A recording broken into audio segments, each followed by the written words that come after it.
Hey, Brian in Kittery, Maine. Matthew here with freeprescriptionlenses.com, and with the help of my GoPro camera, I'm going to show you how I cut photochromic transitional gray lenses for your RayBan 2132 new Wayfarer in the color 901L, which is the classic shiny black, in the 55 eye size. So let's go ahead and begin. I'm going to take your frame out of the original packaging as RayBan sends it to me, your Italian leather RayBan case, your RayBan cleaning cloth, and your RayBan frame with the G15 lenses in there. And of course it comes with a little plastic sleeve on the temple.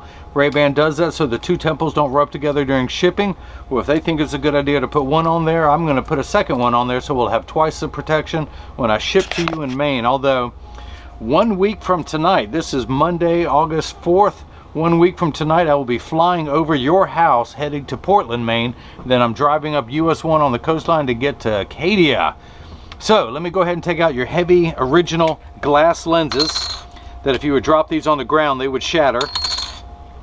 Your frame now weighs about half of its weight, and I'm making it much more comfortable, and I'm going to install the unbreakable lightweight lenses. And by the way, I'm wearing the same frame in the 52 eye size in the color 6053 today to go with my shirt with the blue stripe. So the stylus is coming up and is tracing the shape of the left lens. Then it's going to move over and trace the shape of the right. Here at freeprescriptionlenses.com, where everyone loves a bargain and no one is disappointed with quality. You buy a genuine, authentic RayBan frame and you will see free, clear, single vision prescription lenses, or in this case, non-prescription fashion lenses. Of course, you paid the upgrade to get the photochromic transitional lenses, and that's all you paid for. So I'm going to pull your frame shape up onto the computer. I'm going to type in, if this were a prescription, I'd put your pupillary distance, but I'm just going to have it match the frames. These are polycarbonate lenses that I am going to cut for a plastic frame. So let me just make sure everything's here. I'm going to do one more setting first because the 55 has a deeper bevel. I'm going to take it down a little bit in advance. So polycarb soft on a plastic frame. Let me go ahead and take your lenses out of their protective sleeves. Set that on the counter. Now, this is a block. I need to attach this to your lens while it is cutting. This is what's going to hold it in place while it is cutting. So I need a double-sided adhesive sticker to make that happen. And wouldn't you know it, 3M, the same people who make Post-it notes, make a double-sided adhesive sticker. The black side is the sticky side. I'm going to stick that onto one block, pull away the tape to make it sticky on my side. Then I'm going to stick that down on your first lens. I'm going to do the same thing now for the other lens. All right. Stick that one on there, and let's go ahead and start cutting. The first thing I'm going to do is put the lens into the chuck, or as I like to say, the Charles, because I don't know it well enough to call it chuck. By the way, this is a Santinelli. This is the LE1000 patternless edger, runs $30,000. I recommend everyone go out and get one. Weighs 200 pounds. Put it on your kitchen counter, and then you can cut glasses at home. You won't need me anymore. But the first thing that's happened is the stylus is tracing the back surface of the lens to make sure it's large enough to fit into this space, and then it's tracing the front surface of the lens, all the while measuring the thickness to know exactly where to place the bevel so it fits best inside the frame. The actual cutting wheel is down here on the bottom left. It's that lighter color wheel that's going to grind away your lens material, and this wheel in the center with that channel is what's going to put the bevel onto the lens. I will have to close the door in just a moment, but for now I just want you to see as your photochromic lenses touches down on the cutting wheel. So next week will be August 11th when we're flying out. That will be my first day off for the year. I have been working 7 days a week, putting in 100-hour weeks just to get everything shipped, and of course helping build the website. Get rid of that, we don't need that anymore. So your lenses, actually we do need this. Your lenses are made out of polycarbonate. Polycarbonate is 40% thinner and lighter than regular plastic. It is also virtually unbreakable. Your lenses are bulletproof up to 22 caliber and have both UVA and UVB protection built into them. We know what the sun's harmful ultraviolet rays can do to your skin from overexposure, where your eyes are 8 times more sensitive than your skin. So you have permanent sunscreen for your eyes. And if anyone out there like Brian has vision insurance but they don't need glasses, my receipt has my federal ID tax number on there, so you can actually get any type of frame that you want from me. These lenses will have UV protection and scratch coating, which is what insurance companies want. Plus, if you have any unused flex dollars associated with health savings accounts, you can order anything you want from me. I'll have it shipped quick. If you notice, your lens is completely flat around the edges like a nickel. Now it's getting the bevel put on there. If you also notice, there is water running in the background, but polycarbonate cuts dry where plastic and high index cut wet.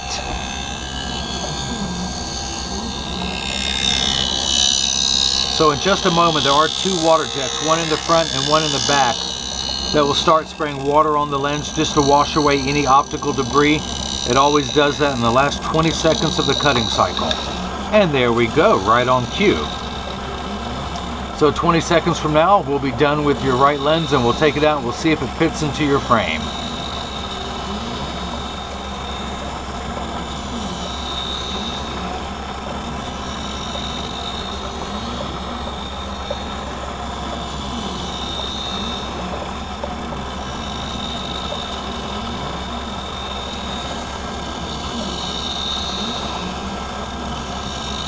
Well, that's a long 20 seconds of silence. I need to fill it. All right, I'm gonna start tap dancing. And I've never had one lesson in my life, but I'm feeling it. I'm feeling it. All right, so I want to dry your lens off so it is not slippery. And you still have some rough edges that are left over from the cutting cycle. So I want to use my hand stone, which is completely flat. I can put my finger on it while it's running, and my finger gets warm due to the friction. But it's that friction that allows me to smooth out those rough edges. Who am I kidding? Brian, we're old friends. I've known you for at least, what, 3 minutes now? It does not smooth them out, it melts them. Look at that. Ooh, this white powdery substance that I'm pulling off is called Schwarf. And any Mel Brooks fans out there, this is when you'd say, may the Schwarf be with you. Except it won't be with you. I'm going to scrape it off your lens. And I do this so much, I have worn a V-shaped bevel into my thumbnail. Brian, you're the reason I can't have nice thumbnails. So once it's all off your lens, I collect it very neatly into one pile on the counter, and then I wipe it on the floor. Because I say, kids, stay in school. I went to school for years to learn how to make a mess like that. So kids, if you want to grow up and make a mess, you gotta stay in school. So let's see how this fits. I have the frame turned upright, and I actually have the side I'm working on closest to me. I'm not trying to reach across the frame, but I tuck it in at the outside corner closest to me. Using my thumbs, I press down at the nose, and it snaps right in. So now I want to do the same thing with the left lens. Flip that over to the left and put it in and hit start. And just like before, the calipers are going to come down and they're going to trace the left side of your frame this time to make sure this lens is large enough, which it is. It's just a routine operation. But it's starting with the concave surface, which is the rear surface, the back surface closest to your eyelashes. And then it's going to move over and trace the front surface of the lens, which happens to be the convex side of the lens. And that concludes your vocabulary lesson of the day. We love flying into Maine. When my wife and I first started going in fall of 2010, and we've been going every year since then. This is the first year we're going to go twice. I've never been in August. Hopefully it'll be 70 degrees when all the blueberries are ripe for picking. Of course, as soon as we fly into Portland, the first thing we do is we stop at Tony's Donuts. Literally half a mile from the airport, load up on donuts, and then we drive up US 1. Once we can get through Freeport, where all the traffic is at. Oh, by the way, I just took the block off your lens. It was no longer needed. And I want to go ahead and use my optical grade acetone and clean off any residue that may be left over on there from the sticker. But we love Acadia. We're driving all the way up the coastline from Camden to Trenton. You know, the cities that get a bad reputation in New Jersey sure are beautiful in Maine. Until we drive up all the way through Bucksport, Searsport, through Ellsworth, and then Bar Harbor, Acadia National Park. We went up there during peak color season in 2010, and we happened to drive through Damariscotta. It was not during their pumpkin festival, it was just after. But we saw these 500-pound pumpkins that they had carved up. The local artists had carved or painted in some amazing displays. And we decided to come back the next year, and we are hooked. We go to the festival. We leave North Carolina just to go to the Damascotta Pumpkin Festival every year. And you're thinking, how does a guy from Durham, North Carolina go every year? But we do. Have a great time. I'm saving all my coins up so we can get a place up there in the summer. So if you notice your lens is completely flat, just like a nickel, I could take it out and set it on the counter, and now it's getting the knife-like edge. When I say knife-like, it's a very dull knife, just like me, very, very dull. It is sharp enough to cut a wet piece of tissue, providing you soak the tissue in a bucket of water overnight, and then using all your strength, push down with the lens, and you just might be able to cut through the wet tissue. So in just a moment when this is done, we'll pull it out, and we'll get it mounted.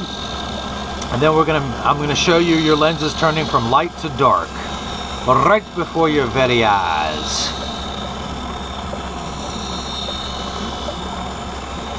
So I've never been south of Portland. I always go north of Portland. We fly in there and then haul butt up there. It takes 3.5 hours to drive where we're going. If we don't stop at, what is that, the Rockland Causeway, whatever they call it, the lighthouse. It's about 3/4 of a mile long. We walk out there on those boulders. And then we stop at Tim Hortons. Timmy! Loves me some Timmy Horton. Get some donuts and ice cream in one place. What a brilliant marketing strategy. Okay, so let me back to the handstone real quick. Back to the safety bevel. Back to scraping the swarf off with my thumbnail. And back to wiping this onto the floor. Kids, stay in school. How many times I gotta tell you? All right, so I've got the frame turned where I can work on the left side. I'm gonna tuck it in there. Using my thumbs, I press down, it snaps in perfectly. By the way, your lenses, as I mentioned before, are unbreakable. Bulletproof up to 22 caliber and have both UVA and UVB protection. So years from now, if you ever need prescription lenses, you can pop these out and we'll put the prescription ones in. So I'm just going to take that last block off. Want to use my optical grade acetone to clean any residue off there. I also like to take this time to point out that, Brian, when you receive these and they are a little loose or a little tight, or they're high on one side or the other, because 80% of people have one ear that's higher than the other, that's why 99% of all optical shops will do free adjustments if you ask them. But I'm going to get them in standard alignment, also known as a 3-point stance, with the 3 points being 1, 2, and the bottom of the frame being 3. I set it on the counter and there is no wobble. When I say wobble, I'm part of that 80%. I have one ear that's higher than the other, so that's why mine wobble on the counter, but they sit level on me. So there is no wobble there. Flip them over, there is no wobble. Make sure each temple overlaps perfectly, and they do. Same amount of tension on each hinge, and there is. So this is what they look like clear. I'm going to go ahead and get them activated now. So let's pay attention, Brian. As you will see, it takes about 30 to 45 seconds for all transition lenses to darken. It takes a little bit longer when you come back inside. It takes 45 seconds to a minute 15.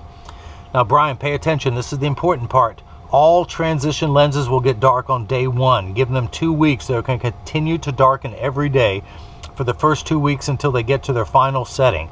After that, they're going to work for years with maximum performance. The only time they will not work is if you're in your car driving. Unless you have a convertible or a motorcycle, they will not darken. The reason for that is your windshield absorbs all the sun's ultraviolet rays, so your upholstery doesn't rot or your dashboard doesn't crack from sitting in the sun. That's why they won't turn dark in a car.